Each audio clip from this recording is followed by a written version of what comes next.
Hello friends, வணக்கம் and welcome to Money Fitness Tamil. இன்னைக்கு நம்ம Forex மார்க்கெட்னா என்ன, அதுல ட்ரேடிங் எப்படி நடக்குது, ஷேர் மார்க்கெட்டை விட Forex மார்க்கெட்ல இருக்கிற சிறப்பம்சங்களை பத்தி இந்த வீடியோல டீடைலா பார்ப்போம். இந்த வீடியோவை Forex மார்க்கெட் பத்தின எஜுகேஷன் அல்லது இன்ஃபர்மேஷன் பர்பஸ்க்காக மட்டும் எடுத்துக்கங்க. அதுக்கு முன்னாடி மறக்காம நம்ம சேனலை சப்ஸ்கிரைப் பண்ணிட்டு பெல் ஐகானையும் கிளிக் பண்ணிக்கங்க.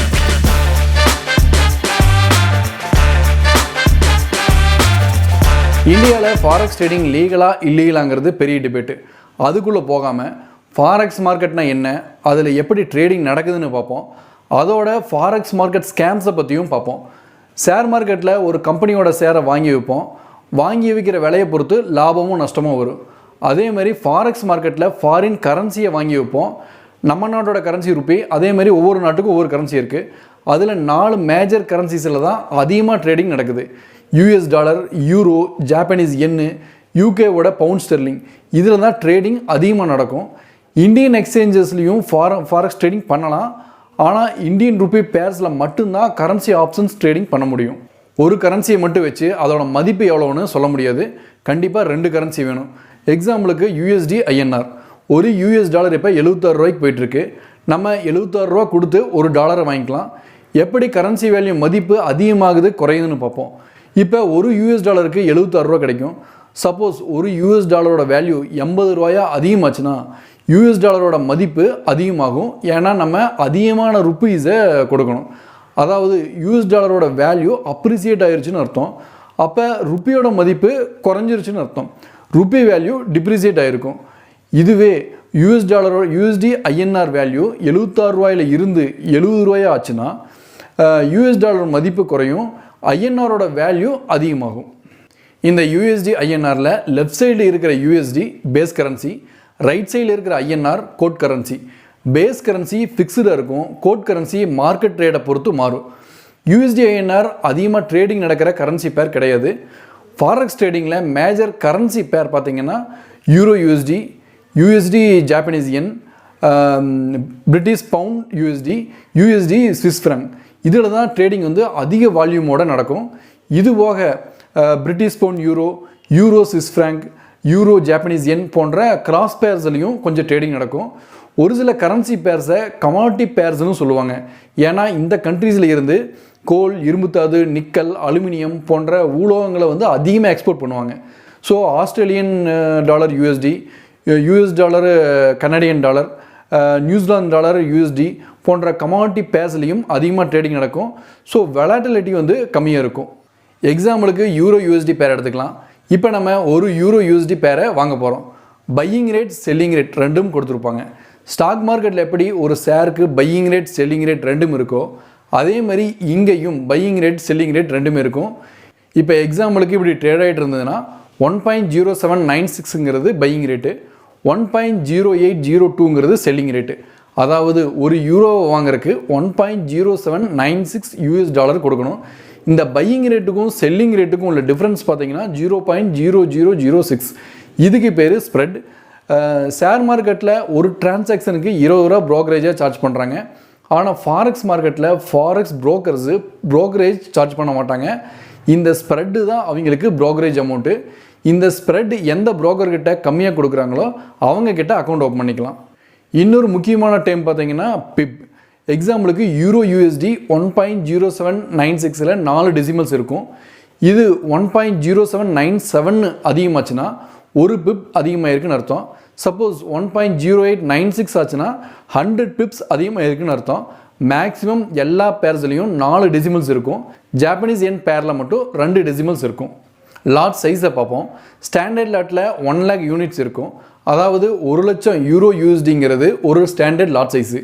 ஸோ இப்போ யூரோ USD வேல்யூ 1.0796னா ஒரு ஸ்டாண்டர்ட் லாட் வாங்குறதுக்கு 1.0796 இன்ட்டு 1 lakh 1,07,960 US டாலர் தேவைப்படும்.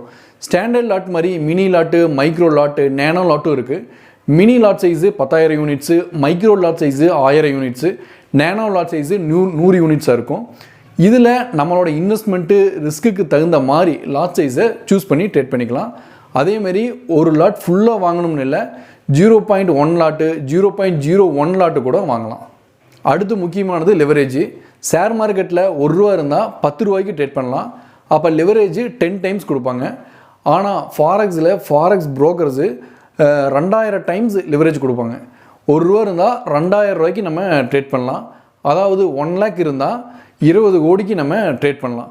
இந்த ஹை லிவரேஜ் டபுள் எஜ்டு ஸ்வாட் மாதிரி ட்ரேட் நமக்கு ஃபேவராக இருந்தால் ரிட்டர்ன் ஜாஸ்தியாக கிடைக்கும். ட்ரேட் நெகட்டிவாக போச்சுன்னா மொத்த இன்வெஸ்ட்மெண்ட்டும் காலியாயிரும். ஸ்டாக் மார்க்கெட் மாதிரி இந்த கரன்சி பேர்ஸோட வேல்யூவில் பெரிய அளவில் ஏற்ற இறக்கங்கள் இல்லாமல் இருக்கிறதால அதிகமான லெவரேஜ் கொடுக்குறாங்க.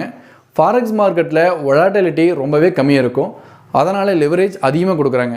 என்னதான் 2000 டைம்ஸ் லெவரேஜ் கொடுத்தாலும் நம்ம ரிஸ்க் மேனேஜ்மெண்ட்டை ப்ராப்பராக ஃபாலோ பண்ணி ட்ரேட் பண்ணணும். ஃபாரெக்ஸ் ட்ரேடிங்கில் இன்னொரு சூப்பரான விஷயம் பார்த்திங்கன்னா ட்ரேடிங் டைமு. ஃபாரெக்ஸ் ட்ரேடிங் கிட்டத்தட்ட 24 hours கண்டினியூஸாக நடந்துகிட்ருக்கும், சாட்டர்டே சண்டே தவிர. இந்தியன் டைமில் வெடி காலையில் 3:30 நியூசிலாந்து மார்க்கெட் ஓப்பன் ஆகும். அதுக்கப்புறம் ஆஸ்திரேலியா, ஜப்பான், ஹாங்காங் மார்க்கெட்டு அடுத்தடுத்து ஓப்பன் ஆகும். இது வரைக்கும் ட்ரேடிங் வால்யூம் ரொம்ப கம்மியாக நடந்துகிட்ருக்கும், பெரிய அளவில் மூமெண்ட்ஸ் இருக்காது. மதியானம் 12:30 லண்டன் மார்க்கெட் ஓப்பன் ஆனதுக்கப்புறம் ட்ரேடிங் சூடு பிடிக்கும்.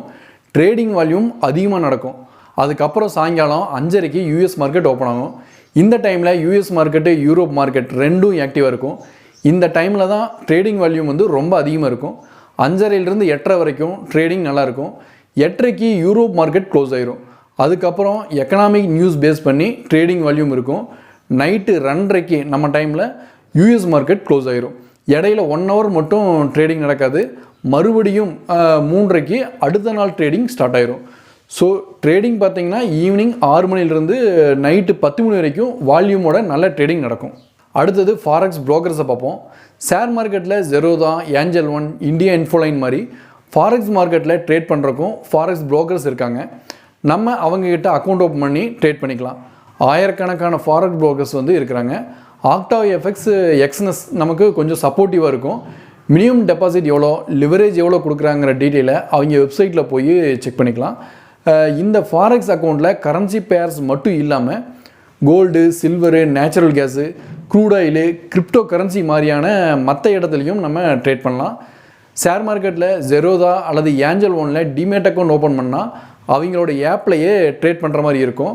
ஆனால் ஃபாரெக்ஸ் மார்க்கெட்டில் எந்த ஃபாரெக்ஸ் புரோக்கர்கிட்ட அக்கௌண்ட் ஓப்பன் பண்ணாலும் மெட்டாட்ரேடர் 4 அல்லது மெட்டாட்ரேடர் 5 ஆப்லையே நம்ம ட்ரேடிங் பண்ணிக்கலாம். கரன்சி பேர்ஸோட price movement macro economy news வர்றப்ப மூவ்மெண்ட் அதிகமாக இருக்கும். மெயினாக யூஎஸ், யூரோப்பியன் கண்ட்ரீஸோட GDP, inflation, unemployment numbers, non farm payrolls, monetary பாலிசியல் மாதிரியான நியூஸ் வர்றப்ப வால்யூம் அதிகமாக இருக்கும், ப்ரைஸ் மூவ்மெண்ட்டும் அதிகமாக இருக்கும். இந்த மாதிரியான எக்கனாமிக் நியூஸ் எப்போ வருதுங்கிறத FX street, daily FX, forex factory மாதிரியான வெப்சைட்டில் தெரிஞ்சுக்கலாம். எக்கனாமிக் நியூஸை வச்சு ஃபண்டமெண்டல் அனலைசிஸ் பண்ணியும் ட்ரேட் பண்ணலாம். சார்ட்ஸு, பேட்டர்ன்ஸை வச்சு டெக்னிக்கல் அனலைசிஸ்லையும் ட்ரேட் பண்ணலாம். நிறைய ட்ரேடர்ஸ் ஸ்கால்பிங் ஸ்ட்ராட்டஜி ஃபாலோ பண்ணுவாங்க. இது எப்படின்னா, ஏதாச்சும் ஒரு நியூஸ் வர்றப்ப ஒரு ட்ரெண்டில் மூவ் ஆகும்.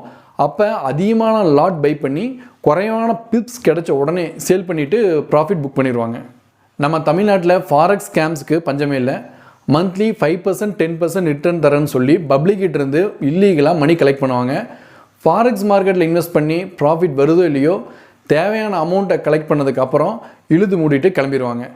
நம்மக்கிட்ட நிறைய எக்ஸாம்பிள்ஸ் இருக்குது. 4 வருஷத்துக்கு ஒரு டைம் ஏதோ ஒரு ஸ்கேமில் நம்ம மக்களும் ஏமாந்துட்டு தான் இருக்காங்க. வருஷம் 10%, 5% ரிட்டர்ன் வந்தாலே அது நல்ல இன்வெஸ்ட்மெண்ட்டு. ஒரு மாதத்துக்கு 10%ன்னு சொல்லி ஆசையை தூண்டி நம்மளை இன்வெஸ்ட் பண்ண வைப்பாங்க. அடுத்த ஒரு வருஷத்தில் அவங்களும் நம்ம இன்வெஸ்ட் பண்ண அமௌண்ட்டும் இருக்காது. இது போக forex market coaching, automatic trading ரோபோட்னு நிறையா ஸ்கீம்ஸ் இன்னும் நடந்துட்டு தான் இருக்குது. இந்த வீடியோவை ஃபாரெக்ஸ் மார்க்கெட் பற்றின ஒரு எஜுகேஷன் அல்லது இன்ஃபர்மேஷன் பர்பஸ்க்காக மட்டும் எடுத்துக்கங்க. ஃபாரெக்ஸ் மார்க்கெட் பற்றின ரிஸ்க் தெரியாமல் ஃபாரெக்ஸ் ட்ரேடிங்கில் இறங்க வேண்டாம். ஏன்னா இதில் மார்க்கெட் ரிஸ்க் இருக்கிறதுனால யாருனாலையும் கரெக்டாக ப்ரிடிக்ட் பண்ண முடியாது. இன்வெஸ்ட் பண்ணணும்னு நினச்சிங்கன்னா நிறையா விஷயங்களை தெரிஞ்சுக்கிட்டு கொஞ்சமாக இன்வெஸ்ட் பண்ணுங்கள். இந்த மாதிரி latest financial updates, investment schemes, லோன்ஸை பற்றி தெரிஞ்சுக்க மறக்காமல் நம்ம சேனலை சப்ஸ்கிரைப் பண்ணிவிட்டு பெல் ஐக்கானையும் கிளிக் பண்ணிக்கோங்க. மீண்டும் சந்திப்போம். நன்றி, வணக்கம்.